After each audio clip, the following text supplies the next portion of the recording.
What I want you to see is my dogs make mistakes too. Every single time I work with them. And so does everyone else's. So does every professional trainer out there. What we don't see is how to deal with them when it happens.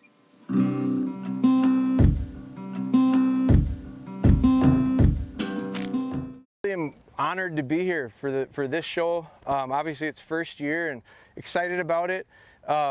Excited to have a chance to talk to you guys.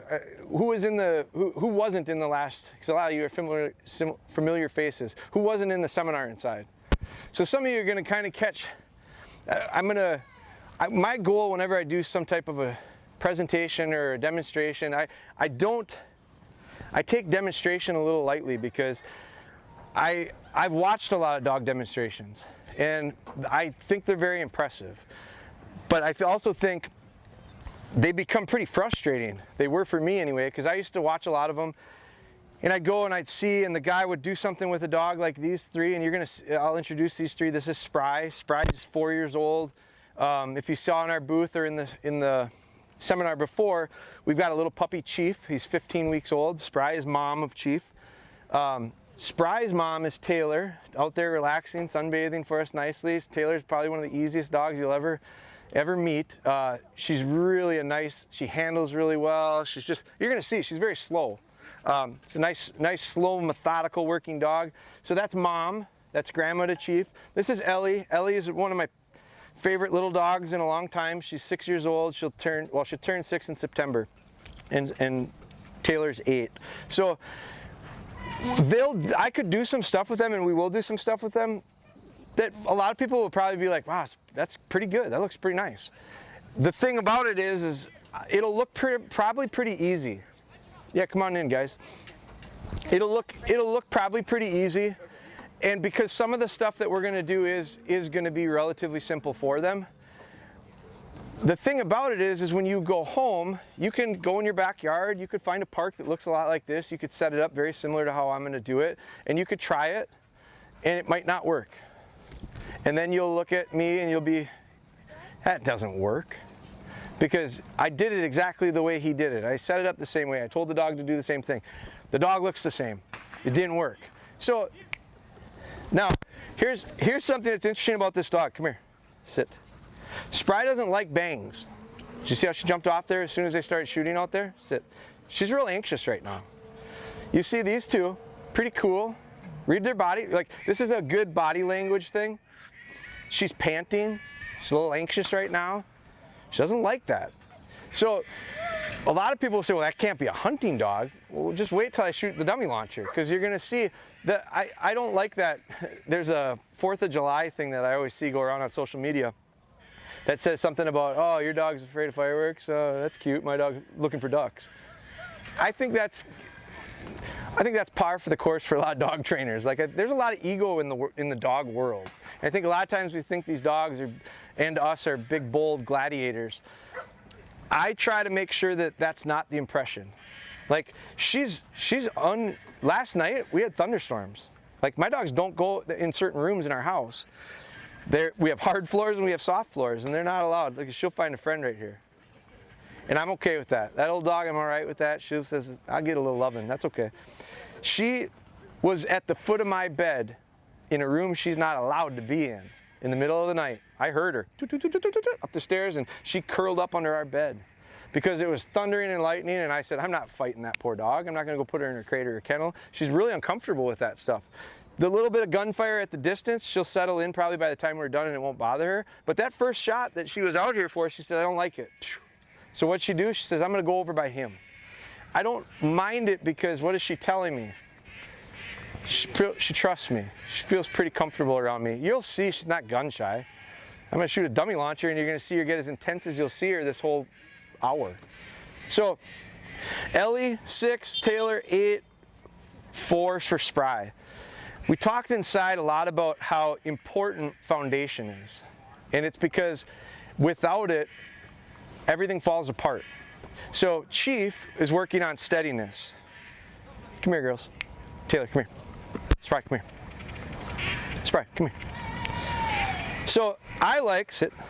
Now, before I get going, I'll show you.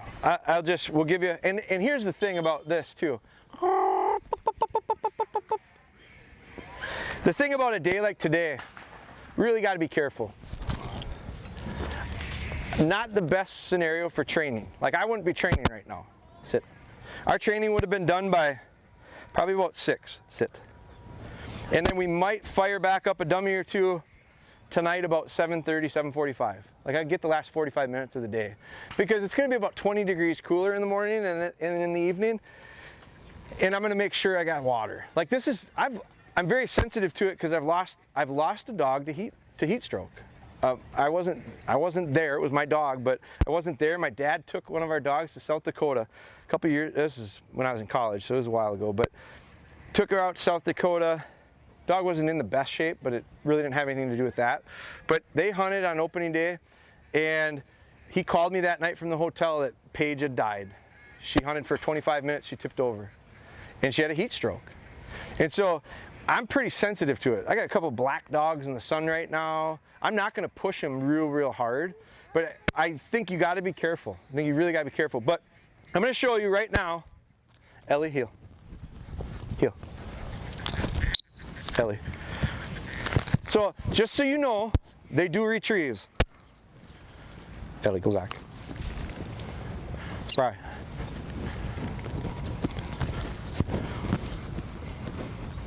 Now, read body language. So I want you to pay a lot of attention to body language with these dogs. So Spry is a little antsy before when that gunshot was going off. She's a little bit nerved. Sit. Taylor was so relaxed, she was half asleep and would really like him to just pet her. And then all of a sudden dummies came out and she can't help but be here in this mix. Spry, heel.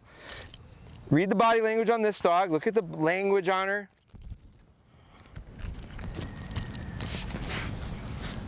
Spry. So I send the dogs so that you know they retrieve. They like to retrieve. You read the body language here. She's really happy. Come on. Good. Okay, so who here has a duck dog? What's one of the most important things that a duck dog has to have? Retrieve is one of them, but guess what?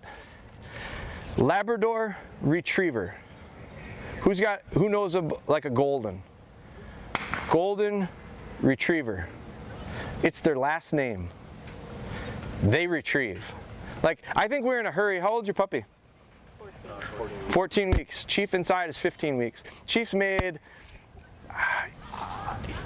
since 7 weeks old, which is kind of when they separated from mom.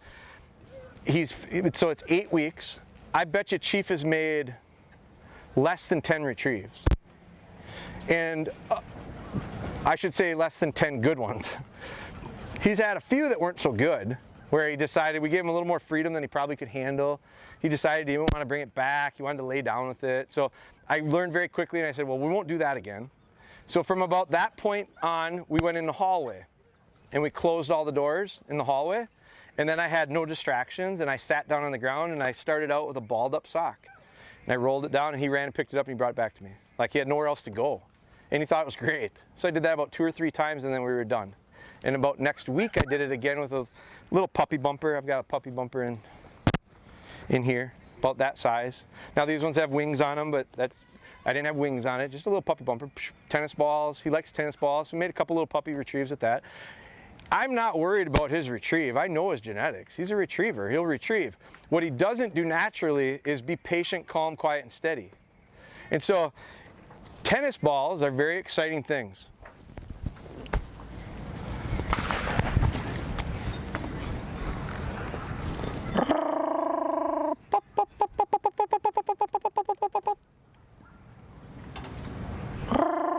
Feathered tennis balls are even more exciting. So that's a little thing I do. I got a Ziploc bag. This year when you shoot your ducks, pluck the breast down out of it, put it in a Ziploc bag, take these tennis balls, get them wet, put them in that bag and keep them in the freezer. So adds another little level of excitement. I don't care if you blow duck calls right now.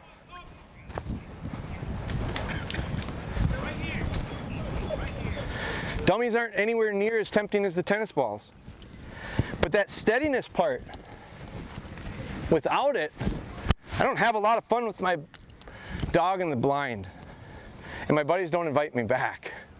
So, Ellie.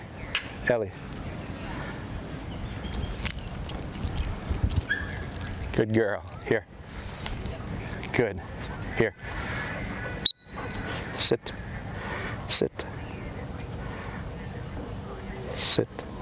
Taylor, go back. Taylor, go back. Go back. Taylor. Good girl. Taylor. Ah. Ah, da, da, da, da, da, da. Da, da, da, da, da, da, da. Heel.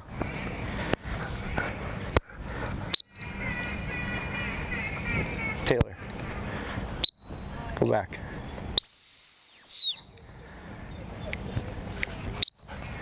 Taylor, go back. Taylor, go back. Good. Taylor, go back. Go back. Go back. See how this one just says, I want to go. See how, remember when I told you in the beginning, she's the slowest working dog I've ever seen. She can't hardly make a mistake because she just goes, I don't mind it. I get frustrated with it. Taylor, come here. Come here. Taylor.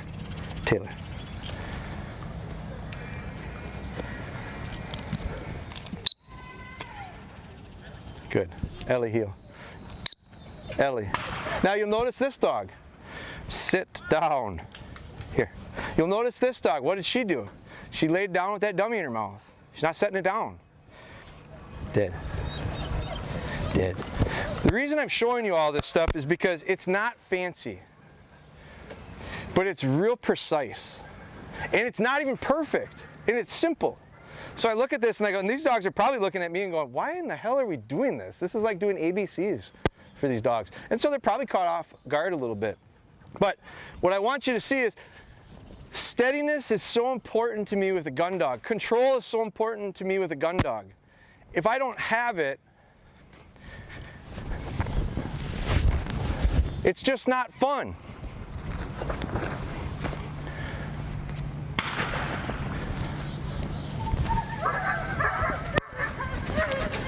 Now don't let me forget those dummies because there's a lot of dummies on my property right now that we just don't pick up. We just didn't pick up and I forgot about them. I'll find them next week. But so I threw 3 dummies out there. Those are marks. Dogs are gonna think about those. I'm a big believer in memory. So when it comes to my dogs, I think memory helps build that steadiness. So you can mark and mark and mark, and what are they doing over here? Marks, right? So they're making some noise, pitching a dummy, sending the dog for the retrieve. Nothing wrong with it. Dogs got to develop that too. My dogs have to start to understand that they need to develop some depth perception. They got to watch the skies because we're going to shoot stuff out of the sky. But that's visual, and it's pretty easy for them for the most part. It is a skill, and you got to work on it. But memories to me come way more than marks in training. So we talked about a lot of foundation stuff inside. Now we're going to talk about how I transition that to the field. I'm going to show you what we do a lot of. Heel. Sit. You sit. Heel. So this is a drill. Remember when we did, some of you didn't see it, but when we did Chief, we put a bowl of food out for Chief.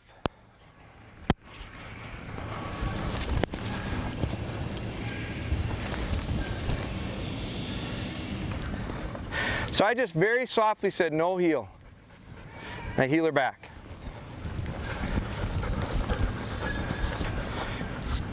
Unacceptable heel work. I gotta get that heel work better. Because remember when we were talking about how if the heel work gets in the way of the drill's not gonna have the effectiveness.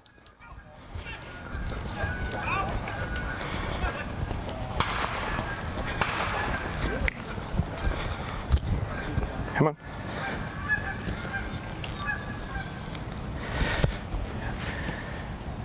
So I walked, and we set a dummy out, and I said, no, heel, and I heeled her back, and now we wait. We put a little delay in here, a little time.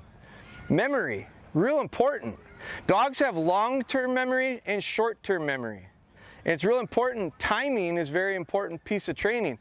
So when it comes to something like place training where that dog was on that bed or on that bed, if the dog goes to get off of it, if it gets off, and then I correct it and tell him, no, no, no, no, no, no, no, and I put him back up, if that dog's on the ground and moved 3 steps, and then I correct him, he thinks I'm correcting him for walking on the floor. He doesn't know that he's getting corrected because he came off the bed.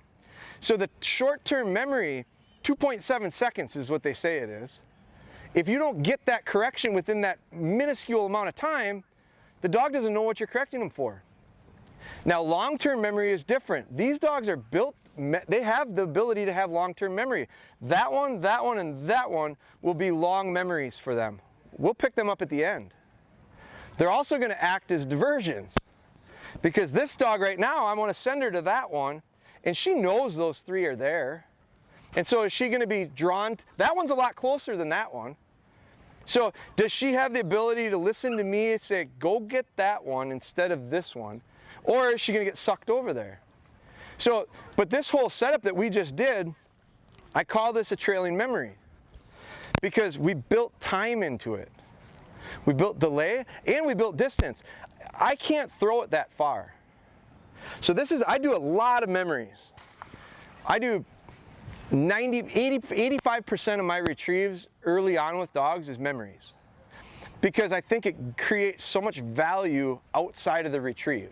The retrieve part, if we just throw a bunch of retrieves for the dogs, I call those meaningless retrieves. They're not gaining anything from it. This, they're gaining stuff from. They're still getting a retrieve, but they're getting lining. Watch what I'm going to have to line her. So she knows those dummies are there. Heel.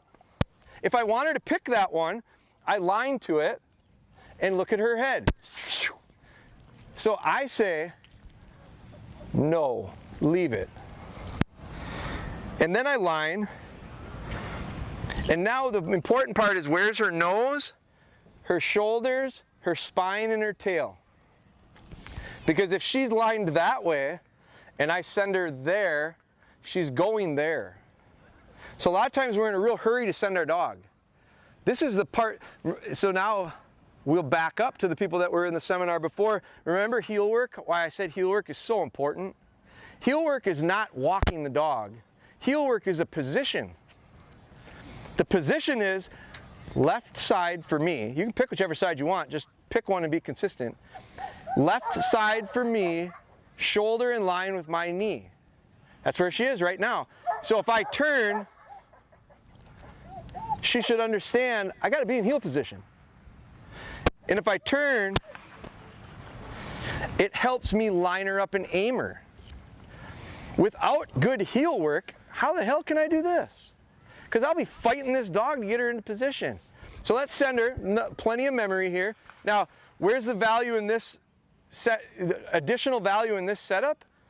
Taylor and Ellie are going to be tested on patience and steadiness because they're going to have a dog go flying by them. One time without a dummy, one time with. So now these guys have to be remote. What did I talk about in the seminar inside? How important and valuable it is to steady these dogs up early. So that's where all that stuff spills over into the yard. I mean, this is all this is yard training. Spry. She's not going to mess with those dogs. She's going to come back to the whistle. She's not going to go mess with those other dummies. She's still hearing those shots at a distance and going, I'm not 100% sure, but I'll make it work. Sit. She's not going to spit that dummy. She's not going to run off with it. She's not going to play a game of tag or chase or keep away or tug of war, none of that stuff. She goes, nah, I'll bring it right to you. Dead. I say dead, she drops it, good, I'll give it back to her. Hell, I think we are in such a hurry to take these dummies away from the dogs that they start wondering, why would I ever bring it back to you? All you want to do is take it from me. So a lot of times early on, especially, when I got little Chief making retrieves to me, I get right down on the ground, I get him to bring that dummy to me, I take it from him, and then I give it back to him. And I say, fair's fair. You brought it to me, I'll give it to you. You give it to me, I'll give it to you. You give it to me, I'll give it to you. Now it goes in my bag. And all of a sudden these dogs aren't so hesitant, dead, to give us stuff back. So I don't force fetch a dog. I don't believe in it. I think it's I think it's counterproductive. I think it erodes some of that trust. Sit. And if you force fetch, I'm fine with it. I'm not here to convince the people that force fetch to not force fetch. I'm not here to convince people that are collar trainers to not use collars. I've had the guys meet me in the parking lot after the show and want to beat me up. Like, I don't care about that. That's not me. Here's what I do want to know, want to help, is people that say, I would like to not force fetch my dog, but I want a reliable delivery. I would like to get my dogs to listen to me and be under control, but I don't want to have to be the guy holding onto the button. So if that's the boat you're in, that's what I hope to be able to provide you with how to do it. So, I mean, I think it speaks for itself. I think I didn't need to put these dogs on collars to get this control, but I will tell you this. It took me a lot of consistency. It took an understanding of timing. It took an understanding of being patient. Like, I do think we're a pretty impatient group of people in general. Like, we really like to get results quickly, and that's why when you see Chief, he's 15 weeks old, and he's doing a nice job. But I guarantee you there are other dogs out there that are 15 weeks old that are way beyond where he is. Way beyond. And that's okay. I don't feel any pressure about that. A lot of times I think the pressure comes in when we go, John down the road, he's got his dog doing it at this time, and he told me I should be doing this. And Tim from the gun club said, you're not doing that yet with your dog? When are you going to do that? And so all of a sudden we feel this pressure of, oh, I got to get to this, I got to get to that. I look at it this way. We'll get there when the dog's ready and we're ready. And sometimes they're just not ready. Spry didn't make a retrieve till she was about 10 months old. If you don't believe me, you can watch it, because I recorded every session with her for the first 158 days, and it's on YouTube for free.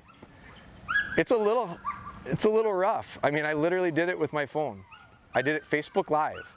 So I had people that like watched it and commented, and then I talked with them a little bit, and I thought it was a hell of a lot of work, but I thought it was good. I thought it was something that a lot of people, I think, found value in. Come here. A lot of people found value in. And so we also did a series called Bella Be Good. Bella Be Good was a puppy that from 10 weeks old till she was about 2 years old. And we documented all of that training. But you'll see in there how important the process, Brian Urban over here, he's my neighbor, and his dog right there, we're working with. I'm helping him because he lives very close to me. And so Brian, I don't mean to pick on Brian, but how old right now? 16 months. Okay, 16 months. And he just is finishing up hold conditioning, which hold conditioning is the alternative to the force fetch. So he's just finishing it up. You've been on and off with it for a little while. They haven't been super consistent. It's probably taken longer than it should, but you're getting there, and he's very close. And I would say this last week was probably like a light bulb moment, I thought, for him, because we really did some things where Brian finally relaxed. Like, leading up to that point, Brian was pretty stressed out about it, in my opinion. I haven't told Brian this, so Brian, plug your ears. So Brian was he was really pushing.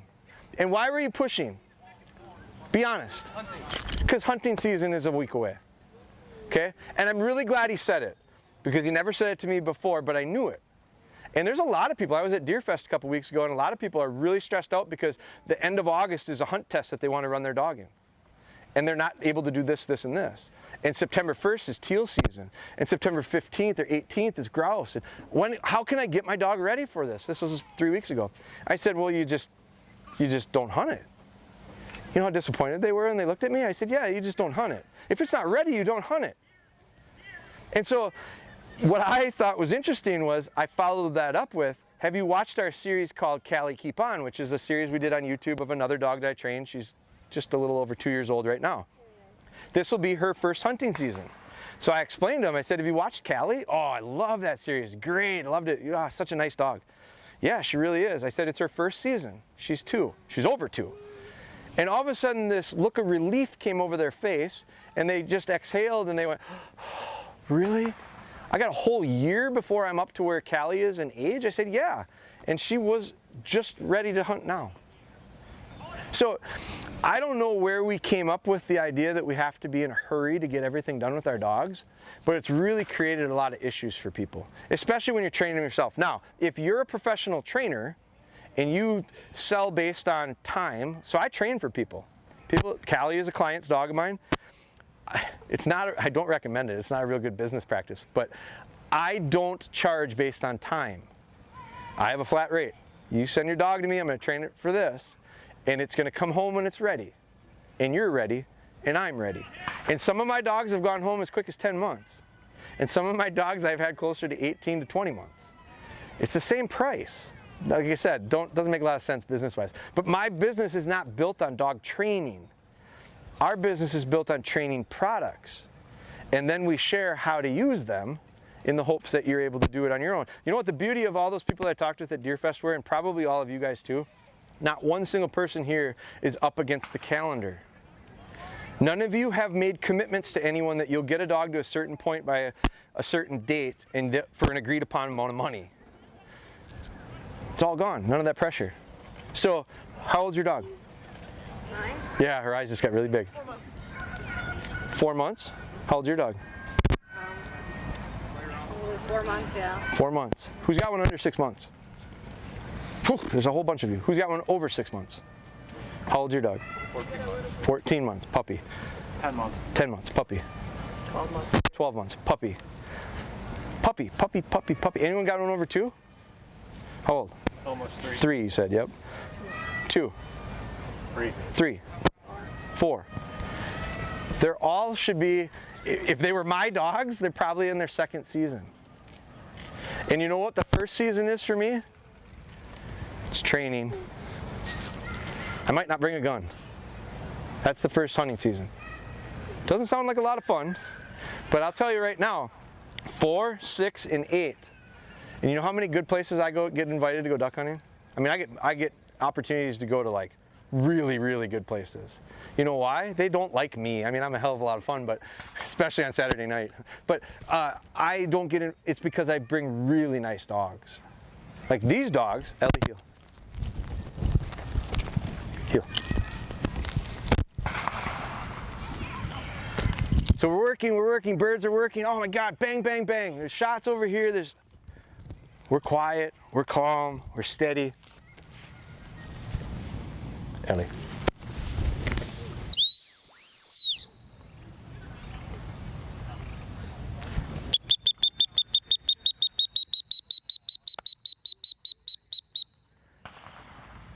Good girl. Good.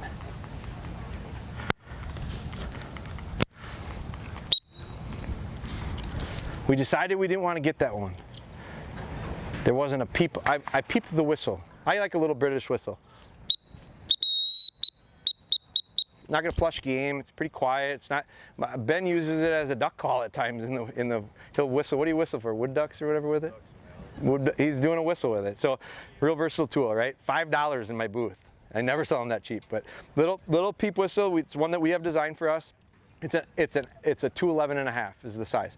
But so we just sent the dog on the retrieve, the memory. She went out, I stopped her. I said, no, I decided I'm gonna change my mind, and I called you back, and I never said a word. Now it's been pretty good over there, but what is interesting is I used to hunt with a guy that at night I would cringe because I'd hear this guy hollering, Max, Max. He's just screaming his dog's name all day long. Max didn't get invited on a lot of hunts because it's not fun. But we come along, we're quiet, we're nice. Ellie.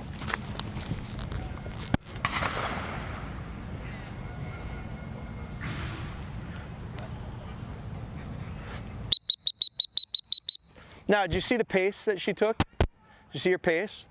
Pretty controlled. Did you see how she somewhat drifted? Here, right here. Come on. Somewhat drifted a little bit. Dead. Sit. So, did she remember where it was? Not exactly.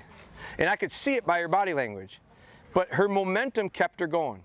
She pushed through some distractions here. Most dogs would see that little bit of cover and they'd go, I gotta hunt that cover. Those decoys look like cover. I'm gonna hunt that, I'm gonna break down and hunt that cover. Nah, she said, I'm gonna push through, I'm gonna push through, I'm gonna push through. And then all of a sudden I read her body language and went, oh, she remembered it and she saw it. Bright white dummy. There's a reason why the bright white dummy is out in the middle.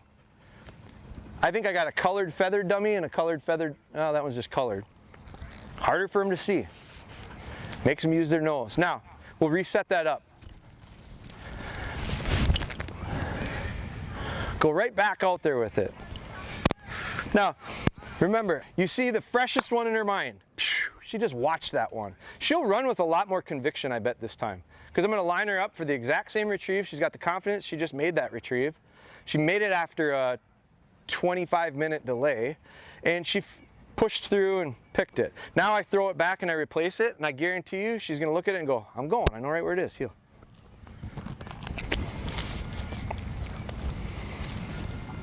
Ellie.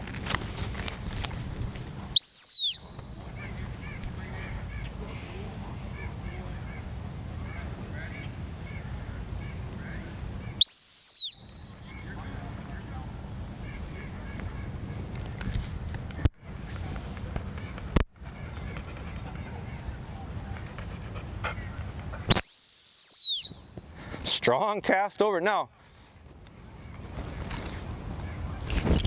here's what I'm trying to remember. Does anyone remember where I threw it? Right off that tree line. In the first tree here? In between the third and fourth tree. So it's back there a little ways?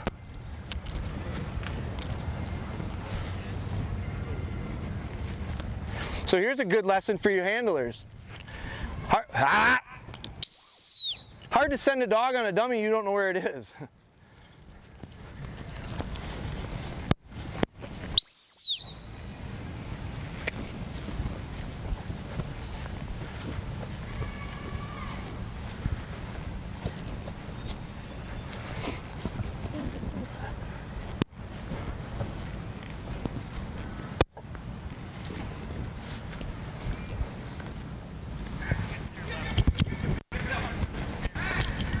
Oh, right there. Okay.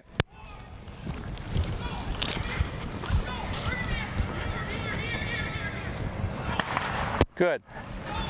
Now, again, not her fault when I don't know where to send her. Now, it's not far in front of her, actually, and she probably touched scent on it already. It's probably why she started to come off the hill. Like, I guarantee you, she's probably got a nose full of it right now, because if you look at where the wind is going right now, I'm feeling it on my left cheek. I'm feeling it right here. So, now,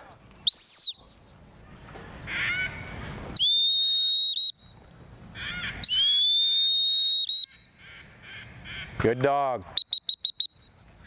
That's her hunt command. Ba-da, ba-da. So I changed that cadence on the whistle. Yeah, good.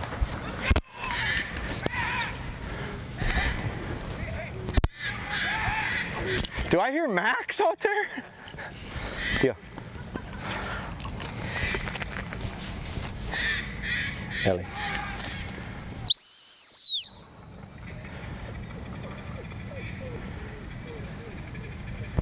Good. Good. Now, there's the longest delay. Like that one was out 35 minutes now. Here, right here, right here, right here. Good. Good. Good. Sit. Spry, heel. Heel. No, heel. Spry.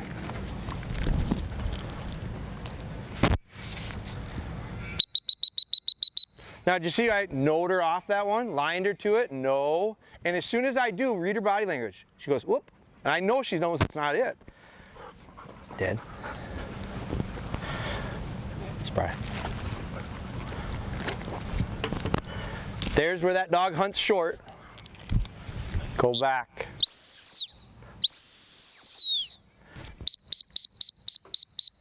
Come on. Come on. Right here. Come on. Not going to let her get away with that. Come on. You don't, I'm not handling you to that dummy. You push through it, you break down, you don't, no, you come back, we'll start over. Right.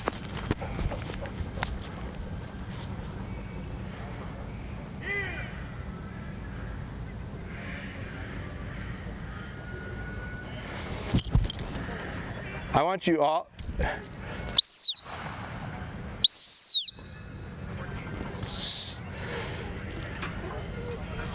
sit, sit, sit, good. I want you guys to envision right now you're her. So you ran out, hunted short, turns around and sees a sea of people. And she goes, who in the hell should I be looking at right now? Like, I don't know that she knew I'm here. Because as she looks back, she's looking over here, wondering, where is he? Because I guarantee, so that's something that we don't always keep in mind. Like when we stop at a dog at a distance and they're not taking my cast, I'm pissed at him because he's not listening to me. But then I realize I'm wearing a dark green shirt up against a tree line and I'm 200 yards away and they can't see me. Or you're in camo. I mean, hello, that camo is for a reason. So it's hard for the dog to see. So when she looks back and goes here, I better get her attention.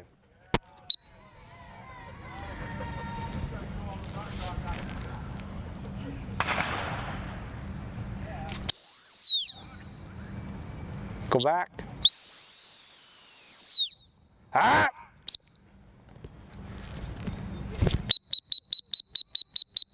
Come on. Here, here, here.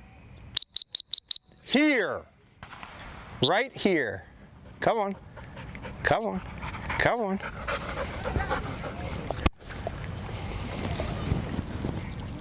Spry.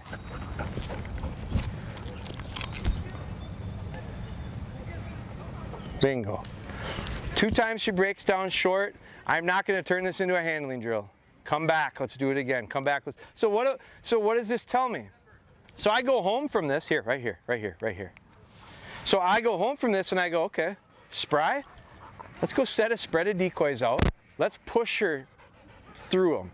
And then what I would, here, right here.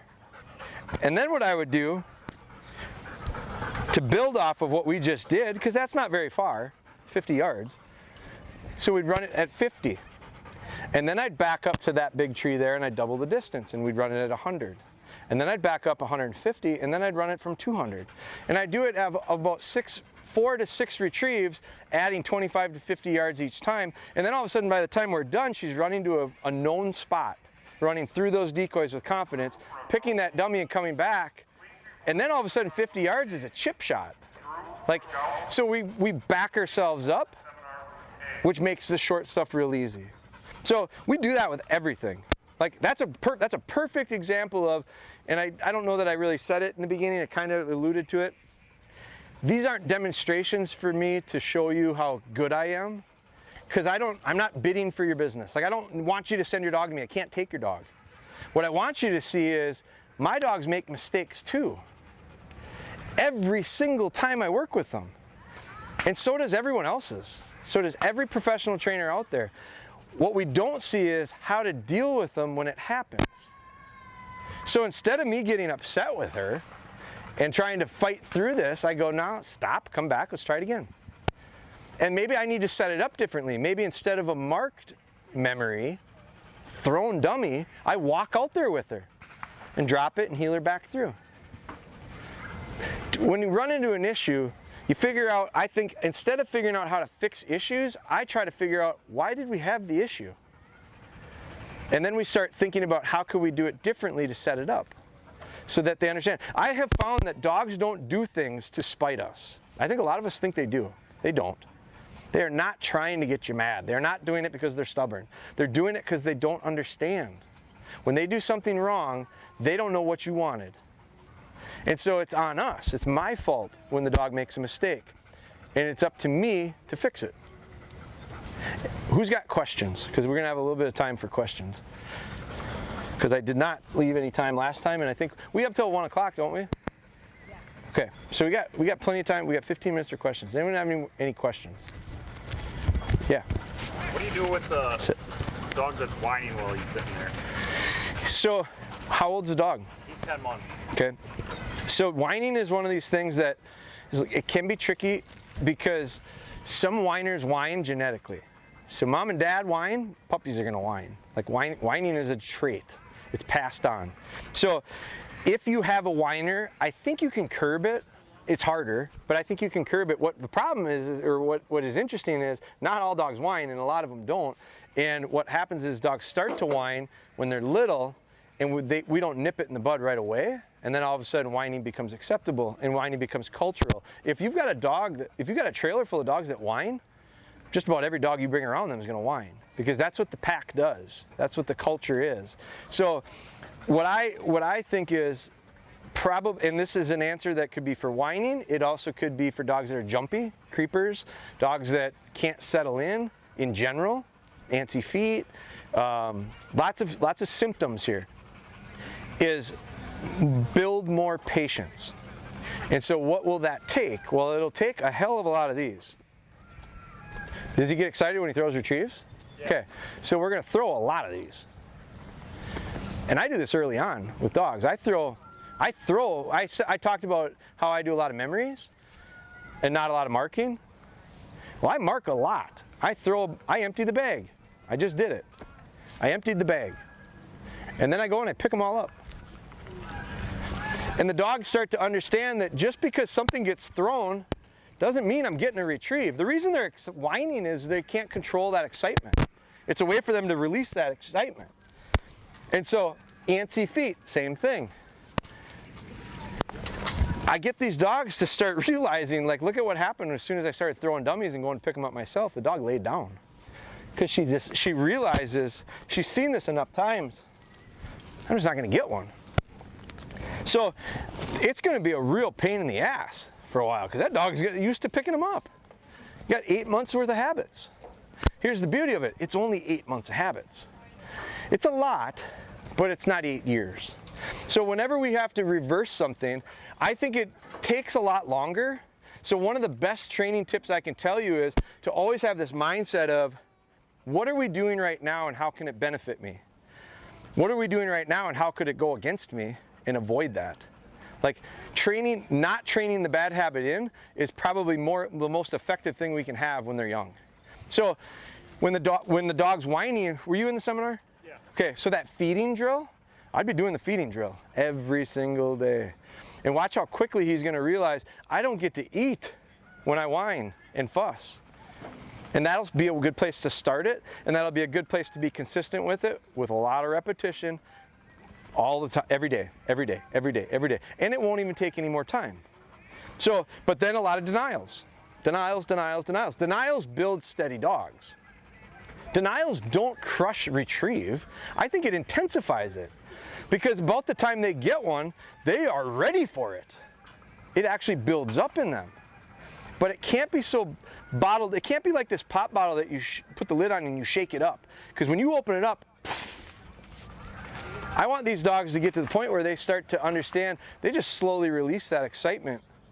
Like, she's excited right now. It's in that body, and she's also a little winded. But she was panting really heavily before either one of these dogs were, before she did anything. It's because of the anxiety she was feeling with those shots. Now I think it's because she's tired. But you'll also notice she's kind of settling in a little bit too. That's how I introduce a dog to Gunfire. I walk around the yard and I clap and I play little songs with my daughter. I don't introduce Gunfire with gun. It might be this. When I got a whelping box full of puppies at our house, I walk up to them and every day they get a round of applause. You guys did good today. It's introducing little bangs. And the first couple times I do that, after about 2 weeks old, when they can finally hear us, they start going, what in the hell's going on? So I go a little softer.